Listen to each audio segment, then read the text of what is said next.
L'amour est une force puissante, capable de guérir les âmes les plus blessées. Mais c'est aussi une arme à double tranchant, qui peut empoisonner le cœur lorsqu'il est forgé dans le mensonge. Voici l'histoire d'Hawa, une jeune femme qui a tout donné à l'homme qu'elle aimait, sans savoir que son amour la mènerait au bord du gouffre. Hawa était une femme de 27 ans, pleine de vie et d'enthousiasme. Elle croyait en l'amour véritable, celui qui pouvait surmonter toutes les épreuves. Et puis, elle rencontra Kader.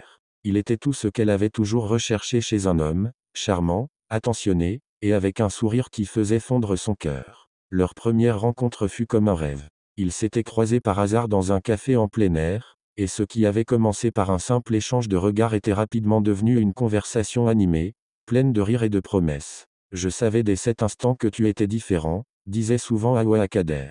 Tu étais l'homme que j'attendais. Mais Hawa ne savait pas que ce même sourire qui l'avait charmé cachait un homme habile dans l'art de manipuler et de tromper. Alors que leur relation progressait, des signes inquiétants commencèrent à apparaître. Kader, bien que toujours charmant, devenait de plus en plus distant. Il disparaissait souvent sans explication, prétendant avoir des affaires importantes à régler. Les appels téléphoniques en pleine nuit devenaient plus fréquents, et lorsqu'Hawa lui demandait qui c'était, Kader souriait et changeait de sujet. Nafi, la meilleure amie d'Hawa, remarqua ces changements. Elle connaissait Hawa depuis des années et voyait clair dans les manigances de Kader.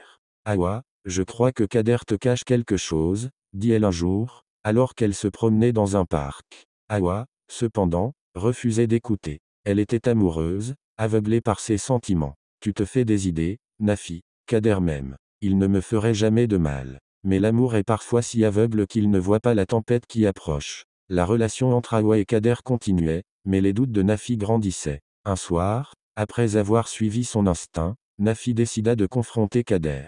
Elle l'attendit dans une ruelle sombre près de chez lui. Lorsqu'il apparut, elle l'accosta avec une détermination qui le surprit. Kader, je sais que tu caches quelque chose à Hawa, dit-elle, les yeux brillants de colère. Je ne te laisserai pas la détruire. Kader, toujours maître de lui-même, sourit avec condescendance. Tu es paranoïaque, Nafi. Hawa et moi, nous sommes heureux. Pourquoi veux-tu gâcher ça? Mais Nafi ne se laissa pas berner. Je te connais, et je découvrirai la vérité. Et la vérité éclata finalement, plus dévastatrice que tout ce que Nafi avait imaginé. Un jour, alors qu'Hawa fouillait dans les affaires de Kader pour lui préparer une surprise, elle tomba sur une photo. Une photo de Kader avec une autre femme, bras dessus bras dessous, avec une bague de fiançailles scintillante à son doigt. C'était une preuve indéniable de sa trahison. Le monde d'Hawa s'effondra en un instant. Chaque mot, chaque sourire, chaque promesse qu'il lui avait faite n'était que des mensonges. Hawa, le cœur brisé, confronta Kader.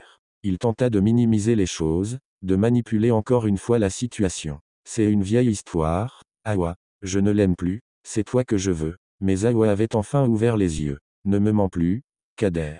Je t'ai tout donné, et tu m'as trahi. La confrontation fut déchirante, remplie de larmes et de douleur. Kader, réalisant qu'il avait perdu son emprise sur Hawa, quitta son appartement sans un mot de plus. Hawa, seule dans son appartement, sentit un poids immense peser sur elle. Elle pleura des heures durant, mais au fond de son cœur, elle savait qu'elle avait pris la bonne décision. Nafi, toujours là pour son amie, vint la voir dès qu'elle apprit la nouvelle. Je suis désolée Hawa. Je n'ai jamais voulu que tu souffres comme ça, dit-elle en la prenant dans ses bras. Hawa, encore sous le choc, trouva du réconfort dans l'étreinte de son amie. Je t'ai tellement négligé, Nafi. Tu avais raison depuis le début. Je suis désolé de ne pas t'avoir écouté. Dans les moments les plus sombres, ce sont les vrais amis qui nous ramènent à la lumière. Hawa et Nafi, désormais plus proches que jamais, décidèrent de tourner la page et de laisser cette histoire derrière elle. Hawa commença à se reconstruire. Avec le soutien de Nafi, elle trouva la force de passer à autre chose. Elle se concentra sur elle-même,